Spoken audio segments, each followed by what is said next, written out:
की जय जोहार। चैतर भाई तुम आगे बढ़ो, हम तुम्हारे साथ हैं। આજે આપણા સૌના લોકપ્રિય આપણા આદર્શ નેતા એવા ભાઈ શ્રી ચૈતરભાઈ વસાવાના સમર્થનમાં આયોજિત સામાજિક સભામાં ઉપસ્થિત મહારાષ્ટ્ર, રાજસ્થાન, ગુજરાત, અલગ અલગ બધા જિલ્લાઓમાંથી અને રાજ્યોમાંથી પધારેલા આદિવાસી સમાજના સૌ યુવાનો, વડીલો, આગેવાનોને મારા જય જોહાર, જય આદિવાસી। મંચ ઉપર ઉપસ્થિત ગુજરાતભરના આદિવાસી સમાજ માટે હંમેશા જેઓ લડે છે એવા ભાઈ શ્રી આનંદભાઈ પટેલ, હંમેશા જેમણે ચૈતરભાઈની સાથે ખભે ખભો મિલાવી અને ગુજરાતભરના મુદ્દા ઉઠાવ્યા છે એવા શ્રી સુદાનભાઈ ગઢવી, ચૈતરભાઈની સાથે મળી અને આદિવાસી વિસ્તાર માટે, અમારી પાર્ટી માટે, ગુજરાત માટે હંમેશા જેમણે કામ કર્યું છે એવા ભાઈ શ્રી મનોજભાઈ સોરઠિયા, મહારાષ્ટ્ર અને રાજસ્થાનથી પધારેલા આદિવાસી સંગઠનોના સૌ આગેવાનશ્રીઓ, નિવૃત્ત આઈએએસ સાહેબશ્રી, બધાયનો પહેલા તો હું ખૂબ ખૂબ આભાર વ્યક્ત કરું છું કે આ મુશ્કેલ ઘડીમાં બધાય એક થઈને ભેગા મળીને ચૈતરભાઈની સાથે ઊભા છે। દોસ્તો, ચૈતરભાઈ વસાવાને સરકારે સ્થાપેલી સરકારના પૈસાથી ચાલતી સરકારની અદાલતે 7 વર્ષની સજા આપી છે અને સરકારે સ્થાપેલી સરકારના નિયમથી ચાલતી અદાલતે જે સજાનો ચુકાદો સંભળાયો, એ સજા, એ ચુકાદો આ જનતાની અદાલતમાં લઈને અમે બધા આવ્યા છે કે તમને એ માન્ય છે કે નહીં। લોકતંત્રમાં સરકાર કે કાયદો કે વ્યવસ્થા આ બધી જ વસ્તુ કરતા સર્વોપરી છે જનતાનો ઈરાદો, જનતાના આશીર્વાદ, જનતાની આશા શું છે।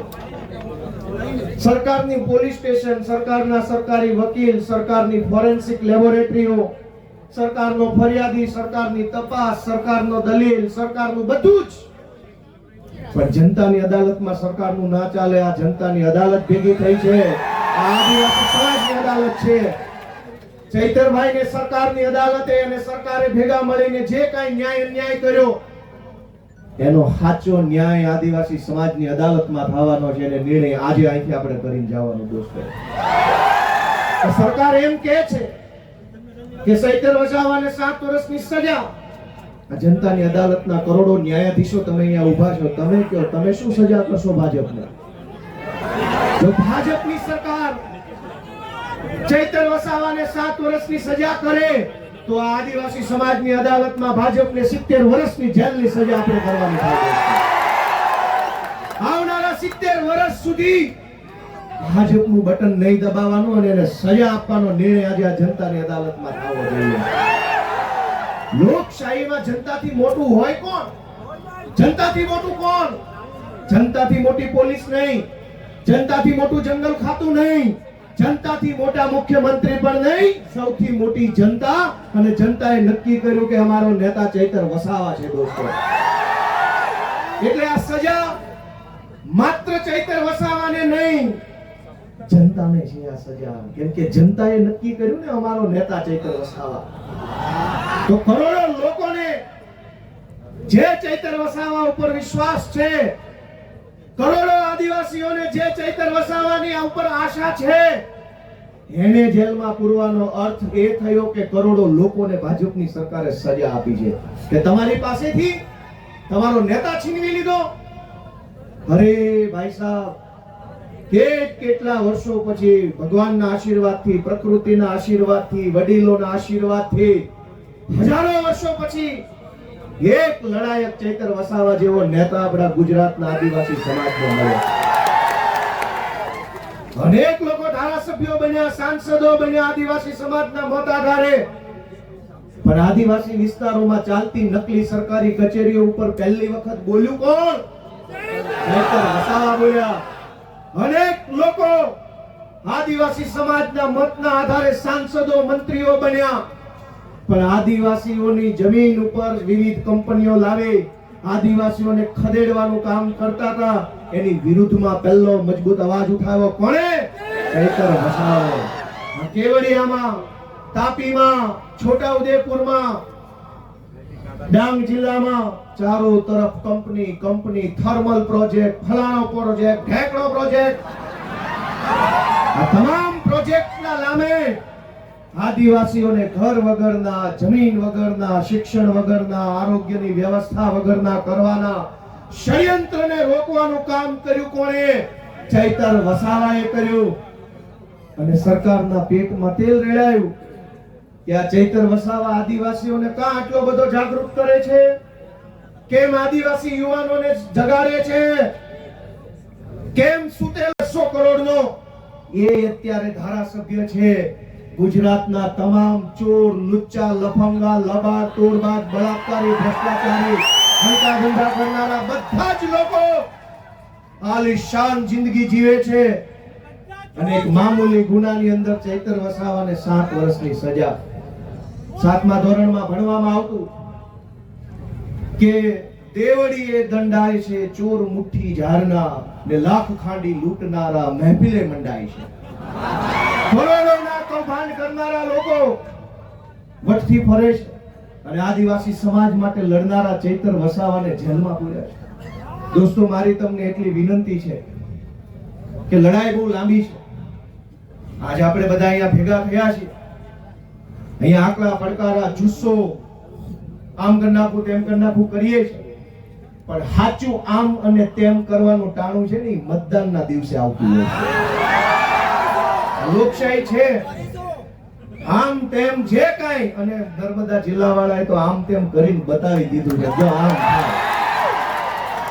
આમ તેમ કેમ થાય નહીં, ગઈ ચૂંટણીમાં કહી દીધું કે આમ થાય. બહુ ચોટાટા ઝૂકેગા નહીં સાલા. કઠા પાડી દીધા. વડાપ્રધાને અહીંયા સભા કરી, ગૃહમંત્રીએ સભા કરી, પ્રદેશ પ્રમુખે કરી, પણ નર્મદા જિલ્લાના આદિવાસીઓએ કીધું ઝૂકેગા નહીં સાલા. આને કહેવાય અસલ ટાઈગર. પણ દોસ્તો, હું તમને છેલ્લી 2-3 વિનંતી કરીશ કે ચૈતરભાઈનો ગુનો શું? આ ભાજપ વાળા ટીવીમાં, સોશિયલ મીડિયામાં ચૈતરભાઈને બદનામ કરવાનું કામ કરે છે કે એણે વન વિભાગ વાળાને આમ તેમ કહી દીધું, ધાક ધમકી કરી લીધી. તમારા વન વિભાગ વાળા, તમારા પોલીસ વાળાએ અમારી હારે જે ધાક ધમકી કરી છે ને એની સજા 700 વર્ષ આપો ને તો ઘટે એમ છે. આખા ગુજરાતમાં સરકારી માણસો જનતા હારે કેવું વર્તન કરે છે? સરકારી મામલતદાર, સરકારી પીએસઆઈ, સરકારી ટીડીઓ, સરકારી પ્રાંત, સરકારી આરએફઓ, આ બધા જ લોકો રાજ્યની નાની જનતા સાથે કેવું વર્તન કરે છે? ઈ વર્તનની જો સજા આપવા બેસીએ ને તો એકેય માઈનો લાલ ઓફિસમાં બેસી નહીં શકે, બધાને જેલમાં પૂરવા પડે. ચૈતર વસાવાએ 4 શબ્દો શું કીધા તો માઠું લાગ્યું. પણ દોસ્તો, ચુકાદો હવે જનતાની અદાલતમાં લાવવાનો છે. તમારે નિર્ણય કરવાનો છે કે આજ ચૈતર વસાવાને તમારા આશીર્વાદથી એક વખત ગુજરાતની સરકારમાં બેસાડો, પછી ખબર પડશે કે કેવી રીતે ન્યાય કરી શકાય. આપણે ક્યાં સુધી અન્યાય સહન કરવાનો? માંડ કરીને એક નેતા મળે. એક બાજુ બધા ભ્રષ્ટ નેતાઓ સમાજ માટે બોલે નહીં, લડે નહીં, અવાજ ઉઠાવે નહીં, ચૂપ થઈ જાય. એક બાજુ માંડ એક બોલનારો નેતા મળ્યો હોય, એને જેલમાં પૂરી દેવો. ગુજરાત ભરની જનતાને હું તો વિનંતી કરું છું, માત્ર આદિવાસી સમાજ નહીં, જે કંઈ પણ થોડા ઘણા બોલનારા નેતા વધ્યા છે ને એની સાથે રહેજો, એને ટેકો આપજો, એની પડખે રહેજો. ને તો ગુજરાતમાં કોઈ બોલે છે. સરકાર એમ ઈચ્છે છે કે કોઈ પણ માણસ ભાજપની સામે બોલવો ન જોઈએ, કોઈ માણસ ભાજપની સામે અવાજ ન ઉઠાવવો જોઈએ, એવું સરકાર ઈચ્છે છે. પણ કેટલાક માણસો ચૈતર વસાવા હોય, પ્રકૃતિમાંથી પેદા થયેલા હોય, કોઈના બાપથી નો બીવે, સરકાર હોય કે સરકાર હોય કે જે હોય છે. અને આ જળ, જમીન, જંગલ કોનું છે? સરકારનું છે. સરકાર નહોતી, જે દિવસે આ દેશમાં સરકારો નહોતી ત્યારે જંગલ હતું કે નહીં? જે દિવસે આ દેશમાં કોઈ સરકાર, કોઈ પાર્ટી નહોતી ત્યારે જમીન હતી કે નહીં? અને જે દિવસે આ ભાજપ પાર્ટી કે એના નેતાનો જન્મ નહોતો ત્યારે આ ધરતી પર જળ હતું કે નહીં? તો ભાજપ વાળા પેદા નહોતા થયા ત્યારે જળ હતું, ભાજપ વાળા પેદા નહોતા થયા ત્યારે જમીન હતી, ભાજપ વાળા પેદા નહોતા થયા ત્યારે જંગલ હતું, અને ભાજપ વાળા પેદા નહોતા થયા ત્યારે આદિવાસી પણ હતા આ દુનિયા ઉપર, આ દેશ ઉપર. તમારી પોલીસ, તમારું ફોરેસ્ટ, તમારા બધા માણસો એ તો હમણાં આવ્યા. આ તો સદીઓથી હાલતી આવતી વ્યવસ્થા છે ને એને સંભાળીને રાખનારો આદિવાસી સમાજ છે દોસ્તો. આદિવાસી સમાજ જળ જમીન જંગલની રક્ષા કરે અને આદિવાસી સમાજની રક્ષા ચૈતર વસાવા કરે છે. એ વાત ભાજપ વાળાને ગમતી નથી દોસ્તો. અમારી લીગલ ટીમે મહેનત કરી અને હાઈકોર્ટમાં અપીલ ફાઇલ કરી. જે કઈ પણ ખેડૂતો બહેનો ચૈતરભાઈ અને શકુંતલાબેન સિવાયના બીજા જે કઈ મિત્રો જેલમાં છે અને ચૈતરભાઈ સહિત બધાય એમની અપીલ હાઈકોર્ટમાં ફાઇલ કરી અને શકુંતલાબેન જે નાનું બાળક છે એમને હાઈકોર્ટે છોડી મૂકવાનો આદેશ આપ્યો છે. આપણા માટે બહુ સારી બાબત કહેવાય. અને બહુ જલ્દી તમામ આપણા જે કઈ પણ સાથી મિત્રો જે નિર્દોષ જેલમાં છે એમને પણ વહેલી તકે જેલ મુક્તિ થાય એના માટેના તાબડતોબ પ્રયત્નો સતત ચાલુ છે. અને બહુ વહેલી તકે આપણને સારા સમાચાર મળે એવી હું આશા રાખું છું. આપ સૌને મારી એક જ વિનંતી છે, ચૈતર વસાવાનો ગુનો એ નથી કે જંગલ વિભાગના કર્મચારી સાથે બોલાચાલી કરી. ગુનો તો એ છે કે જંગલની જમીન તમારી છે અને તમને અપાવવાની છે એવી જાગૃતિ સમાજમાં લઈને આવ્યા. ચૈતર વસાવાએ જો બીજા ભાજપના આદિવાસી નેતાઓની જેમ રૂપિયા બનાવ્યા હોત તો જેલમાં હોત કે ઘરે હોત? એક છે મોટા કદાવર આદિવાસી નેતા 2000 કરોડનું મનરેગામાં કરી નાખ્યું. જેલમાં છે કે મેલમાં?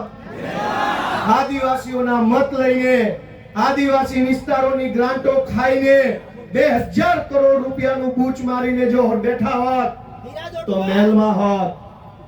પણ જેણે આદિવાસીઓને પાય બચાવવાનું કામ કર્યું, આદિવાસી બાળકોના શિક્ષણ માટે લડાઈ લડ્યા, વિસ્થાપિતો માટે બોલ્યા, ગરીબ દીકરીઓ માટે બોલ્યા, તમામ પ્રકારની યોજનાના લાભ અપાવવા માટે બોલ્યા, એ ચૈતરભાઈને જેલમાં પૂર્યા. વિધાનસભામાં આજની તારીખમાં જેની ઉપર ગુજરાતની હાઈકોર્ટે આદેશ કર્યો હોય કે આ ધારાસભ્ય ઉપર બળાત્કારની એફઆઈઆર નોંધો, જેની ઉપર બળાત્કારની એફઆઈઆર છે એ આજે વિધાનસભામાં છે. આજની તારીખમાં ધારાસભ્ય છે જેલમાં નથી બળાત્કારના આરોપી. જેની ઉપર મનરેગા કૌભાંડનો 2000 ક્યાંય પણ એક સેકન્ડ પણ આપણે બધાએ હું અને તમે ભેગા મળી એકલા નથી પડવા દેવાના. જ્યાં જરૂર પડે, જેવી જરૂર પડે, જ્યારે જરૂર પડે ત્યારે આપણે બધાએ સાથે ઊભું રહેવાનું. તમે બધાએ આજે સાથે છીએ.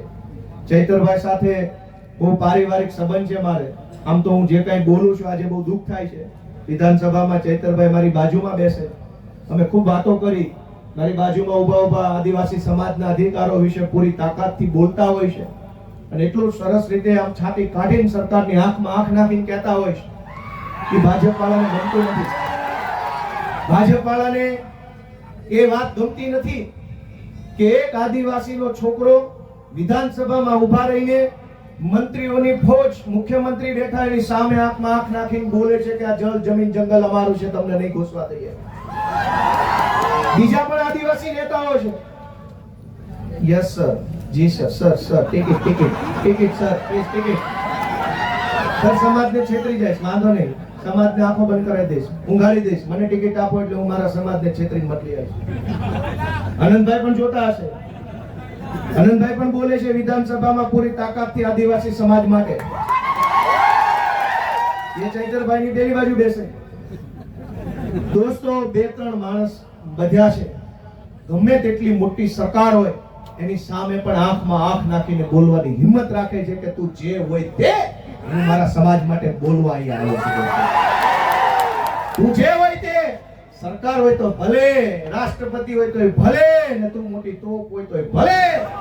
મને તો અમારા આદિવાસી સમાજે, અમારા ખેડૂતોએ મત આપ્યા છે તો હું એમના માટે બોલતો રહીશ. આજે હું પણ, મને મત આપનાર ખેડૂતો છે, કાઠિયાવાડના ખેડૂતોએ મને ધારાસભ્ય બનાવ્યો, આદિવાસી સમાજે ચૈતરભાઈને ધારાસભ્ય બનાવ્યા. અમને મત આપનારા લોકો માટે અમે બોલતા રહેવાના, લડતા રહેવાના અને ક્યારેય નથી ઝૂકવાના એ સંકલ્પ અમે લીધો છે દોસ્તો. આપ સૌએ ચૈતરભાઈ વસાવાનો જુસ્સો વધારવાનું કામ કર્યું એ બદલ સૌનો હું આભાર વ્યક્ત. વૈષ્ણવજન તો તેને કહીએ જે પીડ પર